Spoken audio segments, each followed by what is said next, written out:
Bismillahirrahmanirrahim. Assalamualaikum warahmatullahi wabarakatuh.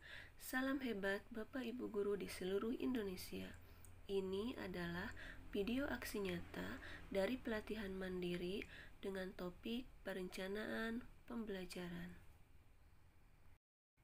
Bapak dan Ibu Guru hebat, aksi nyata untuk topik perencanaan pembelajaran ini adalah merumuskan alur tujuan pembelajaran atau ATP dan tujuan pembelajaran atau TP.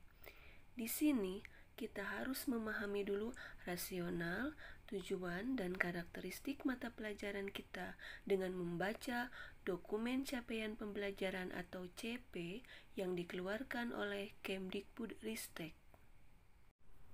Ini adalah dokumen CP yang dikeluarkan oleh Kemdikbudristek.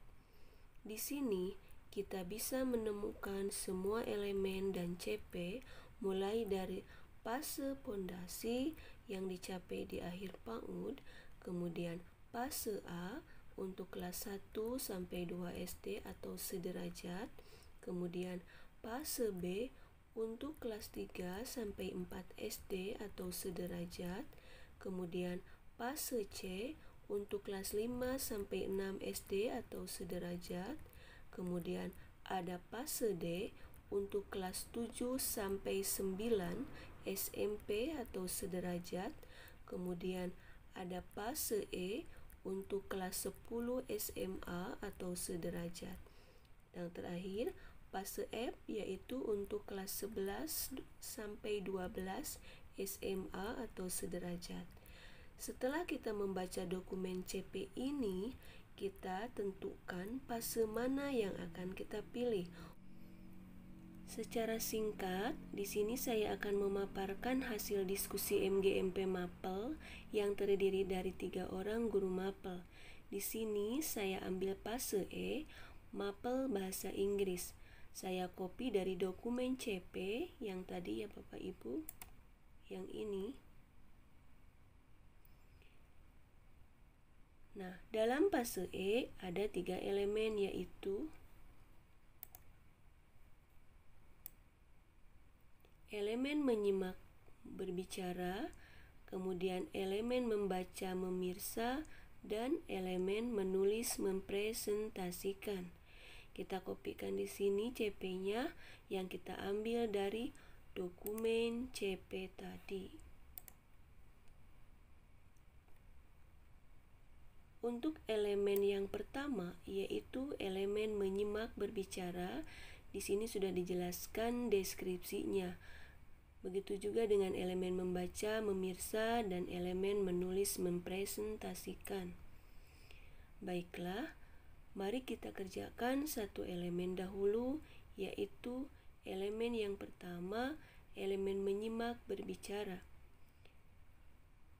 Semua kalimat ini yang diambil dari CP tadi di atas, kemudian kita pilah-pilah, kita pisahkan menjadi 2 kalimat. Ya, saya sudah mengkopikannya di bawah. Elemen yang pertama yaitu elemen menyimak berbicara.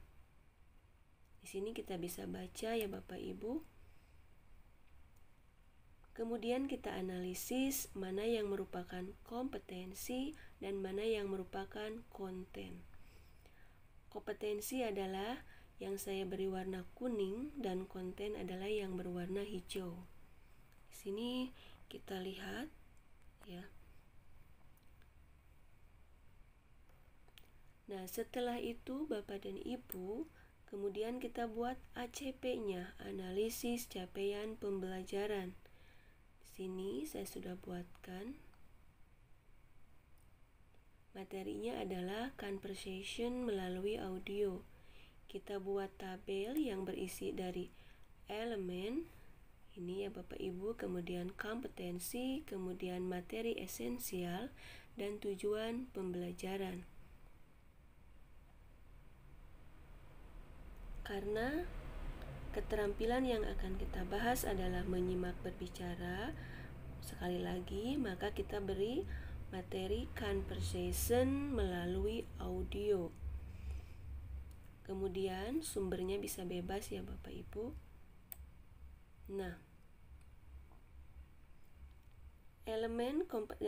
tabel yang berisi elemen, kompetensi, materi esensial, tujuan pembelajaran sudah kita pindahkan. Kompetensi kita pindahkan. Materi esensial kita pindahkan dari konten ya Bapak Ibu.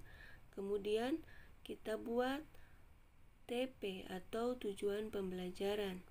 Bagaimana cara membuatnya? TP dibuat dengan menggabungkan kompetensi dan materi esensial. Contohnya adalah melalui mendengar sebuah percakapan tentang asking giving opinion, peserta didik dapat memahami dan mengidentifikasi ide utama dari informasi percakapan yang disimak. Ini hanya contoh ya Bapak Ibu, karena kebetulan fase E yang saya ambil adalah mapel bahasa Inggris. Nah, saya buatkan 4 tujuan pembelajaran yang Bapak Ibu sesuai dengan materi esensial serta kompetensinya.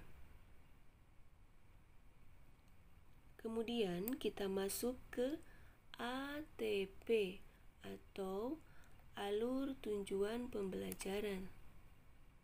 Kita perkecil ya Bapak Ibu supaya terlihat jelas. Nah, kita buat tabel. Yang pertama kita buat alur nomor, kemudian tujuan pembelajaran, kemudian kita masukkan profil pelajar Pancasila, begitu juga dengan konten esensial, kemudian indikator penilaian, alokasi waktu, kemudian assessment, kemudian ada frasa kunci dan glosarium. TP yang sudah kita buat, kita copy dari analisis capaian pembelajaran tadi. Yang ini tinggal kita pindahkan ke sini, ke kolom tujuan pembelajaran dalam ATP. Profil pelajar Pancasila tentunya kita kopikan di sini.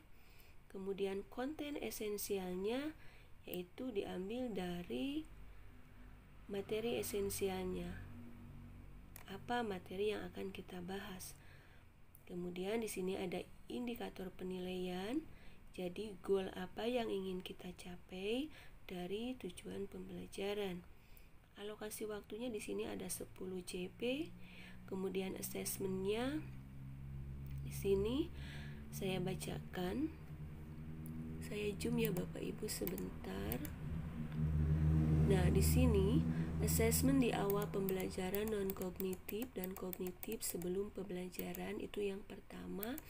Kemudian assessment yang kedua adalah assessment formatif tidak tertulis berupa performa saat menyajikan konten dari video yang mereka buat.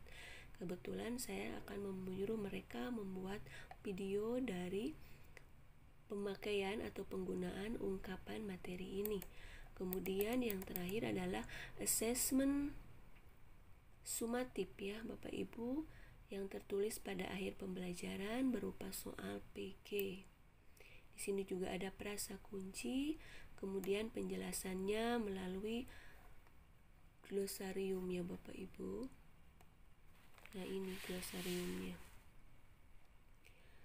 Itulah alur tujuan pembelajaran yang saya buat ya, dari mulai awal pengambilannya dari CP yang kita copy dari dokumen CP yang diterbitkan oleh Kemdikbudristek.